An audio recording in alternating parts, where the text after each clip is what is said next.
Recently, I've seen so many YouTube thumbnails of people saying they're selling their FX3s, but I'm actually keeping my FX3 and I have no plans to upgrade. In fact, I might eventually downgrade. If you're new to the channel, welcome. I'm Victor Melcher. I make short films and YouTube videos, and I teach what I've learned along the way. Now, the Sony FX3 has been my main camera since December of 2021. I've been able to shoot almost any type of video you can think of. I've shot surf videos, ads and branded content, real estate, both photos and videos, short films, weddings, and I'm currently shooting on the Sony FX3 right now. It's seriously been the best pocket cinema camera for me, and it has allowed me to confidently go into any video project and know I'm gonna get great footage and a reliable shooting experience. And to me, the Sony FX3 is really the peak of what Sony has been able to achieve and pack into their cameras. It knows who it's for, which is pro video creators and filmmakers. It's not trying to be this super hybrid do-it-all camera for everybody, although the stills are actually pretty good and they do come in handy occasionally.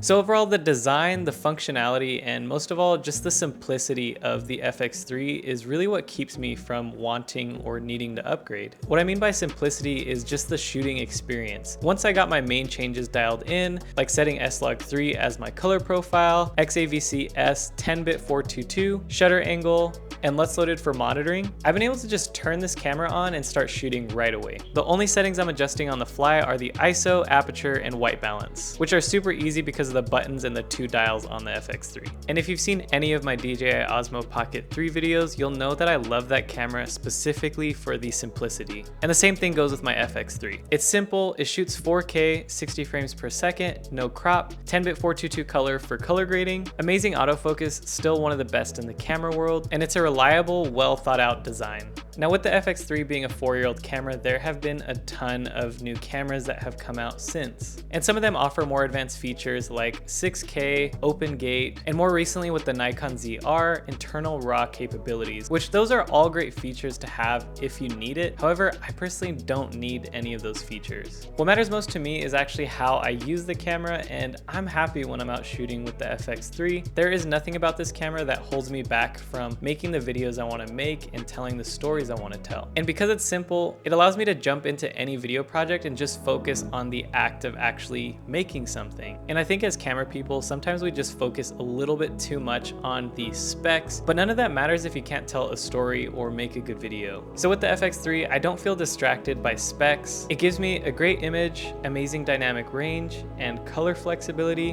The autofocus is stellar, and it really helps me as a solo filmmaker achieve shots that I normally wouldn't be able to alone. And the harsh, honest truth is that 6K or 7K or open gate, none of that's gonna make me a better filmmaker. What's actually gonna make me a better filmmaker is going out and practicing and trying and executing ideas that I have and concepts. So logically, switching to a completely different camera brand and camera system doesn't make a ton of sense unless that camera is gonna give me a huge value or use case that the Sony FX3 doesn't already offer, which the Sony FX3 is a more than capable camera for anything video related.